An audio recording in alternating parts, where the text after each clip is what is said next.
when I think of ASEA, I think of a transformational technology.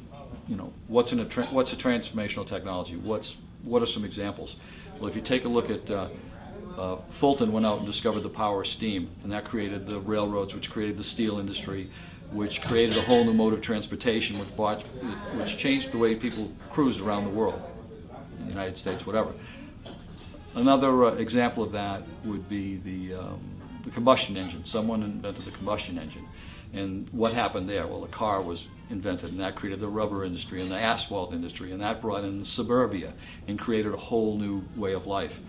The one transformational technology that happened in my lifetime that I'm aware of, however, was a thing called the transistor. And the transistor was invented by Bell Labs out of New Jersey. And it was rather interesting. When they came out with the announcement of this transistor, they thought the government was going to actually come and take it away. They knew how profound this particular discovery was.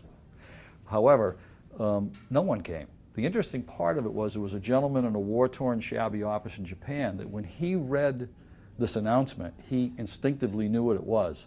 Interesting thing was he was not in the components industry. He thought he had no chance to procure the rights to the transistor. However, he figured it was worth a try, so he hopped on a plane, he flew to New Jersey. The day he landed, he procured the rights to the transistor, and the Sony Corporation was born, and they decimated us. The interesting part of this story is GE was working on the transistor at the same time, their version of it. They decided to scrap it because they had thousands and thousands of customers with vacuum tubes. For those of you who are old enough to remember, you used to turn a TV or a radio on. It took a little while to warm up, didn't it? Another interesting part of that story is 3 people left GE, and they formed a little company known as Intel. And if you had given Chaz, the people in Intel, $1,000 back then, you'd be worth about $90 million today. What's interesting is GE should have been Intel, but they couldn't see it. They didn't get it. And this is not uncommon in the transformational technology. If you take a look at the car industry, for instance, the blacksmiths and the livery stables, they should have been the car dealerships, but by and large they weren't.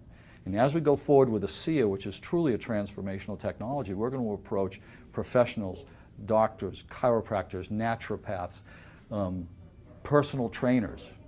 And don't be discouraged, because by and large, they probably aren't going to see this. The other interesting thing about transformational technology, oh, by the way, when you think of a transformational technology, when you think of redox signaling and you take a look at what the scientists have been projecting, the possibilities and the outcomes from redox signaling, and these are all projections. And currently there's only one product that actually addresses redox signaling, and those of us that have been around for 2 or 3 years that have seen and witnessed the people that have experienced these theories actually coming to fruition. This is huge. There can be no denial that this truly is a transformation technology. Now, what's interesting in our industry, and in this particular opportunity, is when you look at the direct sales industry, by and large, you look at the most successful companies, the Nu Skins, the Mary Kays, the Pampered Chefs, what have they all done? They've all taken existing technologies and they've gone out and they've created market share. They've captured market share from existing technologies, and we know how successful they can be at that.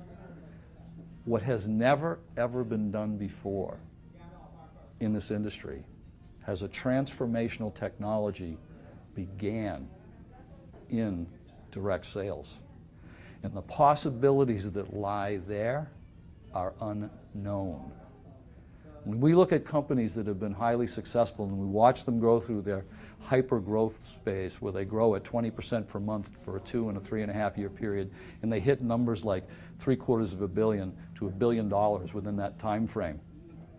We have people like Jim Pack and Vertus Norton who know nothing but creating billion-dollar industries. And we have a transformational technology with zero competition. We may shatter those records.